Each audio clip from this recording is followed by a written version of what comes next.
Hi guys, it's album review time. We've got Wings of Steel and Gates of Twilight. This band are from LA, formed in 2019. This album is coming out on May the 19th. This album is mixed and mastered by a guy called Damien Reynard. Let's talk about how good this album sounds first. So the mixing on this album is fantastic. Guitars are really up front. It's got a real nostalgic feel to it, but it's not totally set, 30 odd years ago. It really sounds fresh. I love the sound of this album. It's great. The drums sound fantastic. The guitar, because there's lots of guitar heroics on this album, so they are really bright in the mix.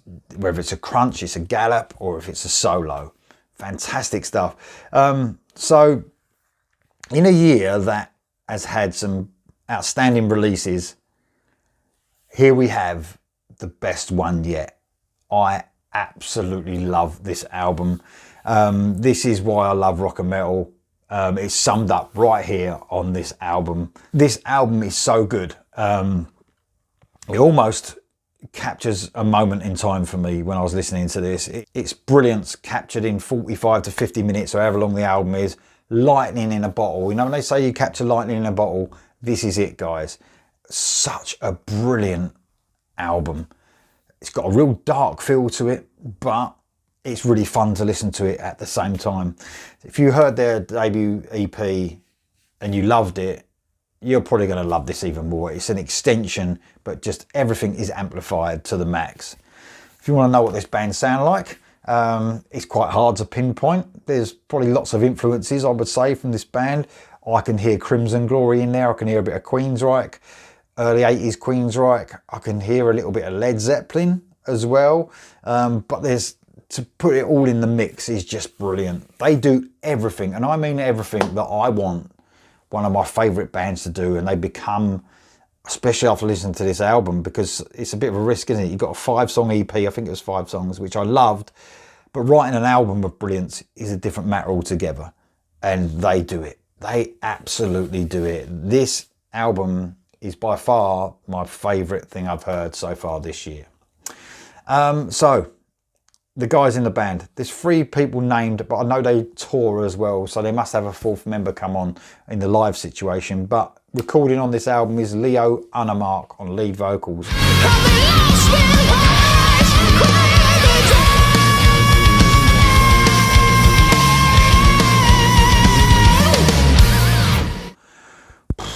Well, when I say a singer that can sing anything, and I mean that, his tone is amazing. His lower tone sounds amazing, but he can sing any height. I mean, we're talking Tony Harnell in his prime height. That's what he can sing like, but his tone throughout is just outstanding. An amazing singer that can literally sing the phone book and sound amazing. Parker Halab on lead guitar and bass. I think the bass player, obviously, is who they go on tour with. Not sure who that is, but let's talk about the guitaring on this album. I mean, man.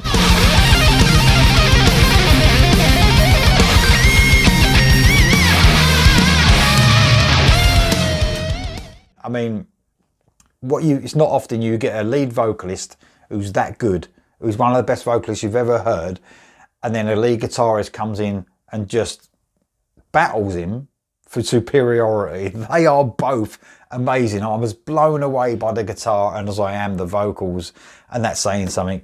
And then you've got Mike Mayhem on the drums. Just does an outstanding job. The drums sound brilliant on here as well. But this band, they know how to write a song. I believe every song is written by the vocalist Leo Unamark and the lead guitarist Parker Halab, and the songwriting is just outstanding, and that's what makes this album the best album I've heard so far this year. It's going to take some beating. It really is. I love every single track, and I always score the tracks whenever I listen to the album. So I reviewed it today. I've listened to it twice and scored the tracks. It's not often I give 10 out of 10s, and there's a few on this album. So we start the album off with a 10 out of 10. It's a song called Liar in Love. I couldn't have wished for a better opener. We've got a medium pace track, a classic riff kicks in, and then we go from that riff entwined with cool gallops and a chorus that is just perfection. There's something really special about this band, you know.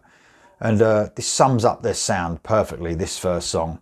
And the solo. The solo, we just got beautiful twin lead harmonies throughout and a few seconds of guitar heroics before returning to that huge, huge chorus. Like I said, a 10 out of 10 start. Then we move on to the second track, Fall in Line. A bit of narration accompanying a fading in guitar lick, and then we're into another amazing galloping track. A bit more up-tempo this time. Those interweaving guitar melodies, man, sort of Maiden-esque going through it. It's exquisite, it really is. Amazing high-end vocals in the chorus. What I love about this song, and the band in general, is they don't play by the rules, as in verse, chorus, solo, chorus, chorus. This band keep you guessing, and I love that. This is such an epic song. The instrumental section in this is just mind-blowing, guys. And the solo, shredding doesn't justify the speed of that solo. It's just mental.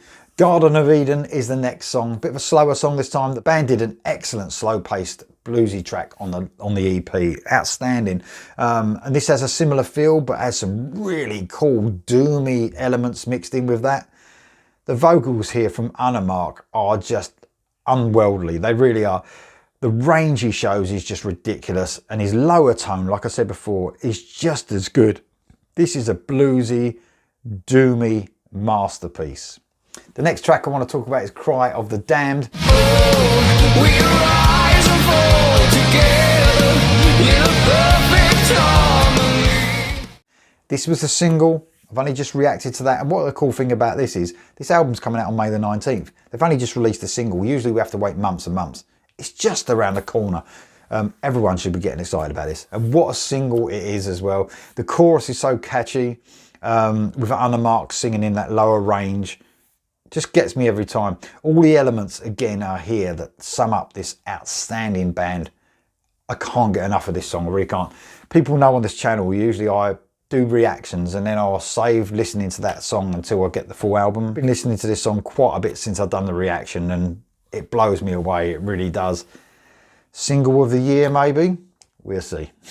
She Cries is next. Proper ballad with some fast parts in it as well. The ballad of the album is what you get here, and it's what you would expect. Emotional, melancholy, heart-wrenching vocals, epic stuff we have right here. The band aren't happy though. You know, they don't want you to just sit still and just take a ballad. They hit you hard midway to really show the listener they're not standing still, with a fast and amazing instrumental bit, and return to the ballad at the end. Basically, it's got everything. Lady of the Lost is next. This is a slow to medium paced groovy track. It's just so infectious, it really is. The pace of this brilliant track gives Anna Mark the opportunity to flex his vocal range, and he does it brilliantly, of course. But this is like a battle between vocal excellence and guitar heroics, as we get an absolutely mind-blowing solo as well. I really can't say enough about how amazing this band are, and if there's any justice in this world, this band would be filling fucking stadiums. Leather and Lace is next. They return to that bluesy side once more. There's Zeppelin influence coming through, I would say, with those guitars, but they're so crunchy. It's almost like a metal blues they give you. It's another amazing trade-off between the guitarist and the vocals in a brilliant song. Slave of Sorrows is next. Get a 6 minutes and 40 second song. 10 out of 10 this one.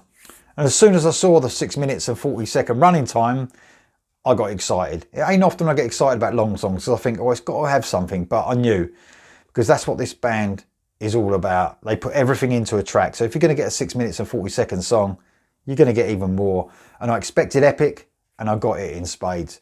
A slow track that sees explosions of heaviness, a brilliant use of light and shade throughout, before hitting another masterclass in guitar heroics halfway through.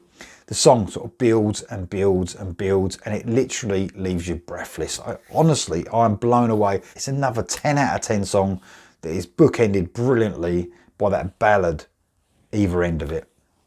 Gates of Twilight is next. Obviously the title track, classic metal at its best right here. A heavy riff crunching its way through this brilliant title track. The metal this time gets a slight metal blues injection halfway through, and it's just fucking brilliant before the song changes once again into a frenetic, fast-paced solo section. I literally, listening to this album for the first time, I was laughing to myself, but it was like the joy that the band were doing it. Time and time again, every track was just blowing me away, and I was just like, what the fuck is going on? You don't often get that now with every track.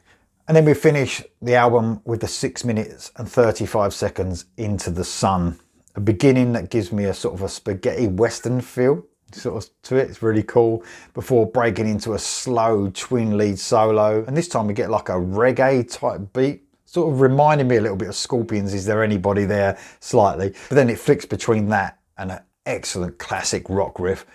Every journey this band take you on is just executed brilliantly. This song is mainly clean guitar driven, but then we get an emotional pulling at the heartstrings solo, sort of that gains momentum as it goes on, and it goes into a galloping rhythm, and then the song, and sadly the album ends.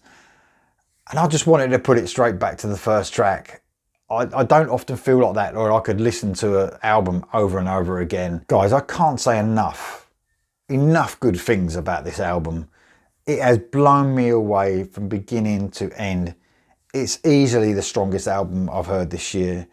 It's easily going to be in my top, well, at the moment it's #1, but who knows, by the end of the year, there's so much coming out, but it's going to take so much to beat this album. Perfection. Absolute perfection. Like I said, lightning in a bottle. You don't capture it a lot. A lot of bands, and this band itself, have got so much to live up to when it comes to beating this album this year and the years to follow. Amazing stuff. Wings of Steel, Gates of Twilight it's called. It's coming out on May the 19th. If you're going to get an album this year, this is the one to get, guys. Wings of Steel, Gates of Twilight. Let me know if you're going to get it in the comments below, and I'll see you soon.